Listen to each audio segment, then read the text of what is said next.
Welcome back to Motivated Mind Zone. Glad to have you here. You know that feeling, right? That buzz when you decide, okay, I'm going to tackle something big, Mm. a new project, maybe a personal goal. And that first instinct is often, you're like, I got to tell someone. Mm-hmm. But have you ever wondered if maybe the most powerful move is the one nobody actually sees coming? Hmm. That's an interesting thought to kick us off, keeping things under wraps. Exactly. So on this deep dive, we're going to cut through some of that noise. Hmm. We're looking at this really fascinating idea sparked by some excerpts from the audiobook. Never tell people what you do. Focus in silence. Win in public. Right, that's been making some waves. Yeah. And our mission today really is to unpack why quiet, consistent work might be, well, maybe the best path to actual lasting success and, real transformation. Moving beyond just talking the talk. Totally. We're going to explore shifting from just like talking about what we want to do to actually doing it, moving away from needing applause to building that deep inner strength. Hmm. So yeah, get ready to maybe rethink how you approach your goals. It's a challenging premise in today's world. It really is. I mean, the book starts strong, basically saying talking doesn't build anything. Mm. It's the silent work that does. Which, wow, in an age where we share everything. Yeah, every little step, every ideal. Right? We talk about goals we haven't hit, progress we haven't quite made yet, but this suggests that all that chatter is not just useless, it could actually be holding us back. And there's a psychological reason for that, isn't there?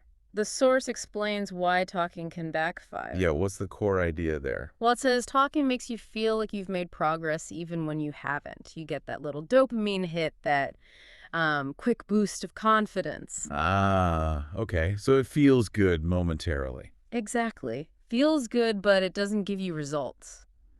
It's like empty calories for your ambition. You feel full, but there's no real substance. That makes sense.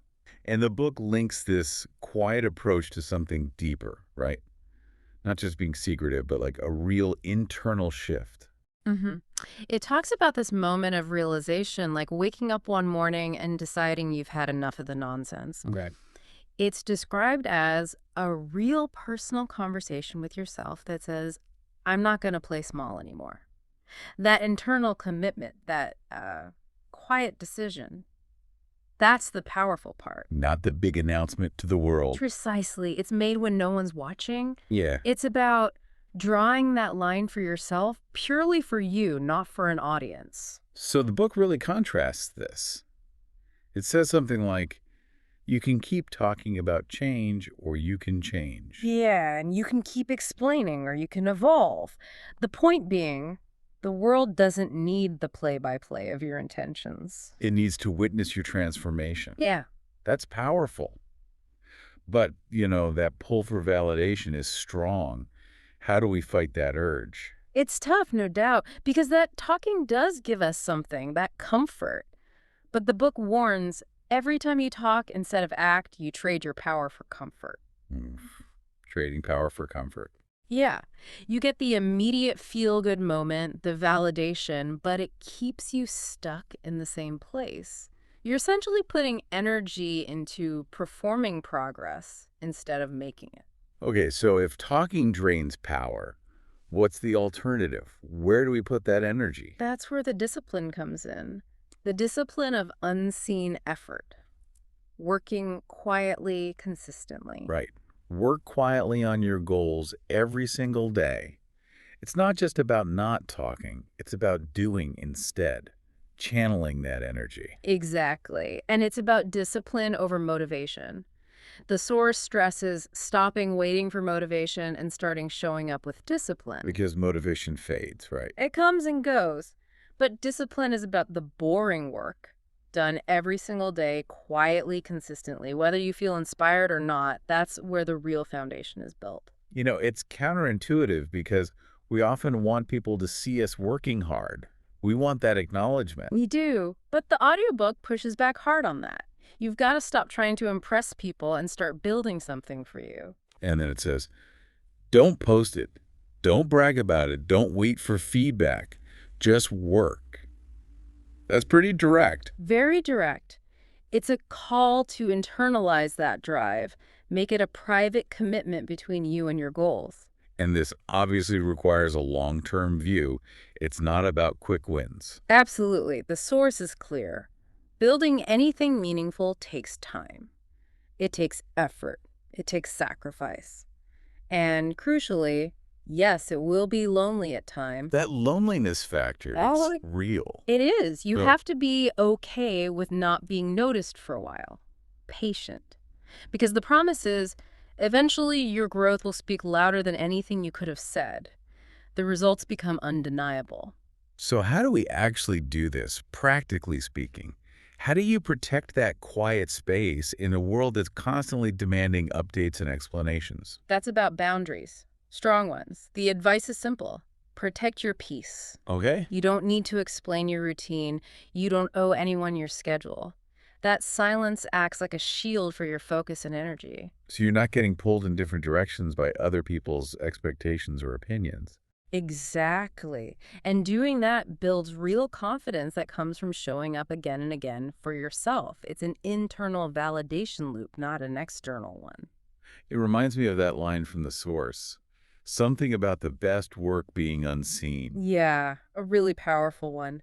The best work you will ever do will be the work no one sees. And the best version of you will be built in the quiet hours. Wow. That really lands. It shifts the focus entirely inward. It does. Let's pivot slightly to another theme from the book, this idea to stop proving and start doing what really matters. What's that about? Sounds like it's about energy management again? It absolutely is. Think about how much energy gets wasted. The book says most people waste too much energy trying to be liked, trying to be understood, trying to be accepted. Mm-hmm. Seeking that approval. Right. And it keeps you in a cycle of seeking permission, always looking outside yourself for the green light.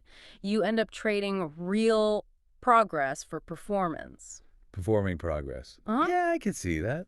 Caring more about appearances than actual substance. Hey, Like you're decorating the stage but never putting on the play. that's a great way to put it. So the key is to cut through that noise.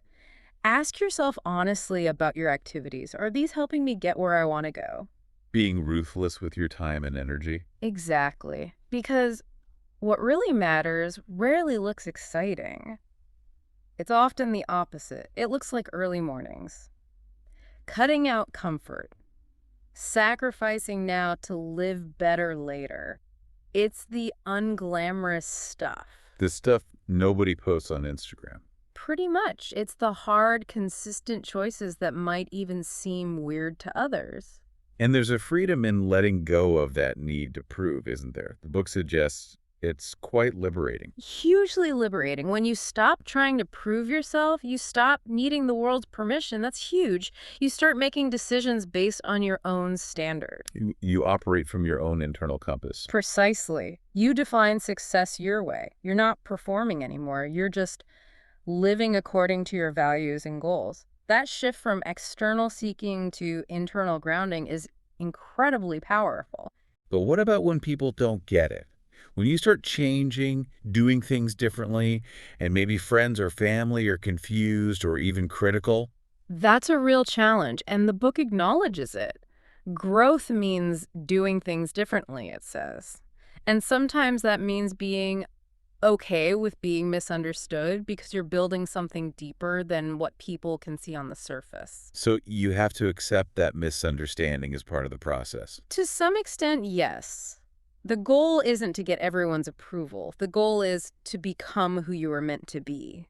That authentic version of you doesn't need to justify itself constantly. Right. That version simply lives the truth. Oh. Okay, so this leads naturally into building self-trust, right? The source says, build your habits without telling anyone about them. Why is keeping habits private so important? Well, think about momentum. The book suggests that when you keep new habits quiet, your focus stays sharp and your effort stays honest. How does talking kill momentum? It invites opinions, maybe doubts, maybe even premature praise, all of which can distract you or, weirdly, make you feel like you've already succeeded just by stating the intention. It can kill the momentum. Like letting air out of the balloon too soon. Exactly. Keeping it private protects that fragile early stage. It lets the habit take root without interference. And doing that, keeping that promise to yourself, builds incredible self-trust. It's like stacking small private wins. Precisely. It's a promise to yourself and you're keeping it. That builds a really solid foundation of internal integrity. And this self-trust helps with ignoring the external noise too, I imagine. The book talks about staying focused and ignoring opinions. You can't walk forward while constantly turning your head. That's such a great visual, isn't it? You need that forward focus. You need internal clarity more than external agreement. So it's okay not to be understood by everyone. More than, okay, it's necessary sometimes. You don't need to be understood by everyone. You need to be understood by yourself. That internal alignment, that internal clarity is more powerful than any opinion. And often, the opinions we do get aren't even about us, are they? That's a key insight from the source. Most people project their own fears, insecurities, and regrets onto others who are striving. When they criticize or doubt, it's often a reflection of their stuff. So don't take it personal. Just keep working. Exactly. See it for what it often is, projection, and keep moving. In this way, your silence becomes your shield, protecting your plans, your focus, your energy. It lets you make big moves quietly. Okay, but life isn't always smooth sailing. What about struggles? The book doesn't ignore hardship. It says handle your struggles alone and grow from them. That sounds tough, maybe a bit isolating. It's not necessarily about never seeking support, I think. It's more about cultivating the inner resources to face difficulty without immediately crumbling or needing external rescue. It's about resilience. Okay, resilience. Yeah. How does facing it alone build that? The source says growth starts when you stop running from the pain and start learning how to walk through it. It's about learning to stand in the middle of it and not give in. That's where strength is forged, not by avoiding difficulty, but by developing the capacity to endure it. So even when things are really hard, your discipline has to be stronger than the struggle itself. Yes, the struggle might be loud, but your discipline has to be louder. That internal commitment becomes your anchor. And overcoming those struggles quietly builds that grit that turns struggle into strength. And ultimately, all this quiet work, this facing challenges, this discipline, it leads to results, right? That's the payoff. That's the ultimate proof. Let your results show what you've been doing. Because talk is cheap, but results. Results are undeniable. People don't remember your plans. They remember what you finish.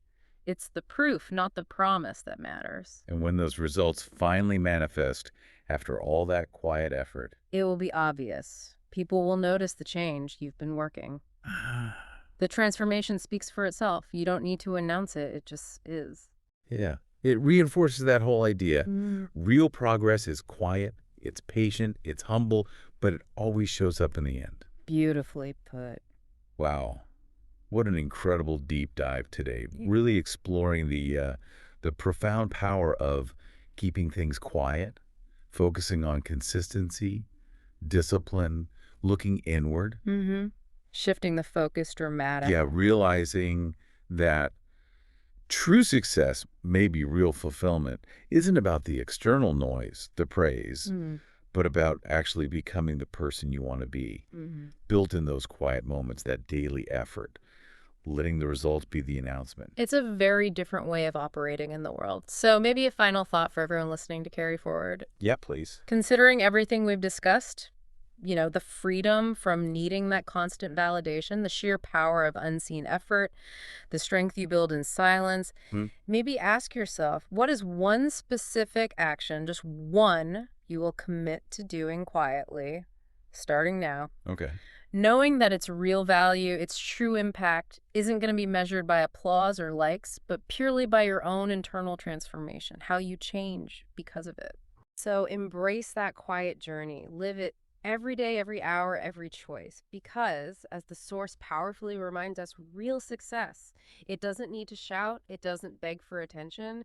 It simply shows up strong, undeniable, and built to last.